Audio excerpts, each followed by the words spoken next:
nesse vídeo daqui eu vou falar sobre Diego Alves no Grêmio.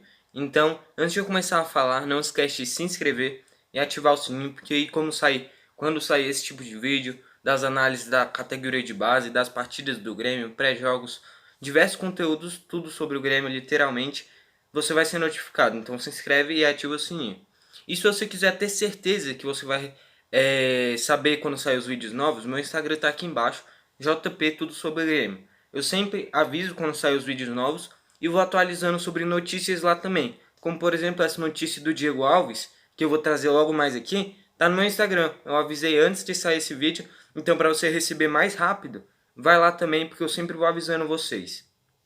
Bom, a notícia é do Vene Casagrande. Ele que sempre cobre o Flamengo e os clubes cariocas, deu a notícia de que o Flamengo não vai renovar com o Diego Alves. Tentou ao máximo, com um embrólio de quase 2 meses tentando renovar com ele, mas acabou não conseguindo. O Diego Alves que tem contrato até o final desse ano. Ou seja, é só chegar e assinar com ele qualquer clube. Mas, obviamente, tem que chegar com uma boa proposta. E é essa a questão. Bom, a notícia é a seguinte. O Flamengo foi tentando negociar com ele que tinha chegado em 2017 no Flamengo. E o Flamengo tinha feito uma contratação muito boa. Ele que naquela época ainda era titular do Valência, grande clube na Europa, na Espanha, que é um time muito importante mesmo. Que sempre fica brigando pelo menos por uma colocação na Liga dos Campeões ou pelo menos uma Europa League, que é meio que uma sul-americana para eles. E é um time muito bom, um time encaixadinho, mas que estava passando por uma reformulação atualmente, desde aquela época, já negociando alguns jogadores. E o Flamengo conseguiu pagar só 300 mil euros naquela época, que era mais ou menos 1 milhão e 300, 1 milhão e 400. Ou seja, um valor muito baixo. Só para você ter ideia, agora há pouco, quando o Grêmio contratou o Vanderlei no início da temporada, pagou cerca de 3 milhões de reais. Ou seja, o Vanderlei obviamente é um goleiro bom, mas o Grêmio pagou praticamente o dobro ou o triplo. Mas, obviamente, são outros tempos. Naquela época, o Diego Alves era mais novo. Atualmente, o Diego Alves tem 35 anos. Em 2017, ele tinha 32, 33, 31 e era um goleiro mais jovem. Bom, é indiscutível a qualidade dele. Ele com 35 anos ainda tem um valor de mercado de 2 milhões de euros. Mas não é tão fácil assim você chegar e contratar um jogador no nível do Diego Alves. É um jogador que mesmo tendo 35 anos de idade, ainda é muito bom, qualidade com o pé, tanto defendendo quanto na saída de jogo. Ele que com a chegada do Rogério Ceni virou titular de novo.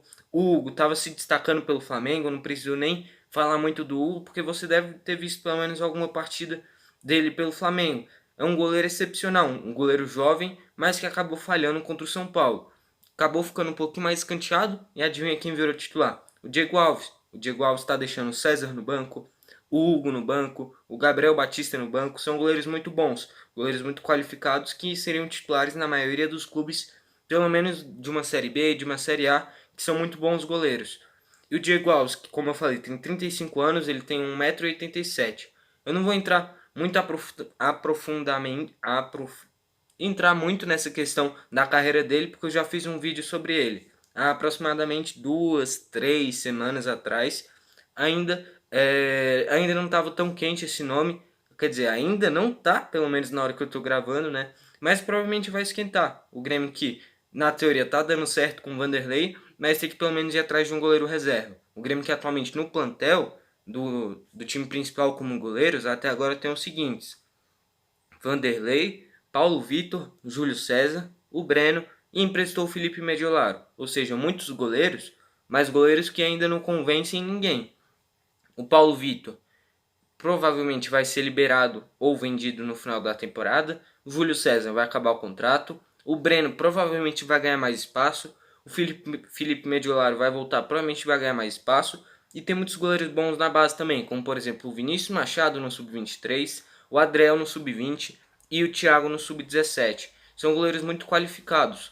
E eu não sei vocês, mas eu faria o seguinte: muitos clubes atualmente não estão fazendo isso, mas um tempinho atrás já teve isso em alguns clubes, como por exemplo o Palmeiras, quando ficava revisando os goleiros. Eu faria isso, por exemplo, o seguinte: mantenha o Vanderlei, traz o Diego Alves, pelo menos para a temporada que vem, que começa lá para fevereiro, março, por causa desse prolongamento.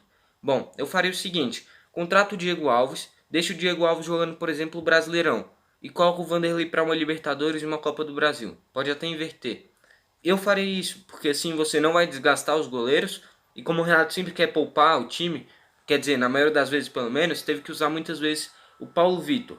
E o Paulo Vitor que estava vindo, veio pelo menos de um jogo muito bom contra o Fluminense, mas que não está convencendo ninguém desde a temporada passada, este ano.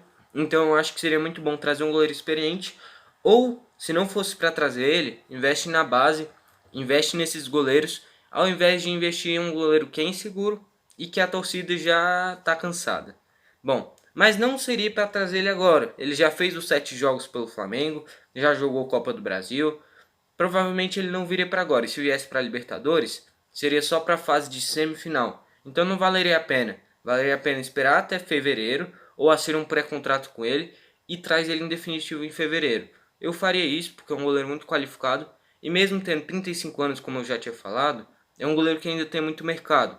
Não digo nem para clubes gigantes da Europa, mas recentemente, por exemplo, ele tinha sido especulado no Tottenham, ele tinha sido especulado em vários times da Espanha, por exemplo, também. No Tottenham, obviamente, ele chegaria para ser reserva, porque tem o Lloris, que é um dos melhores goleiros do mundo.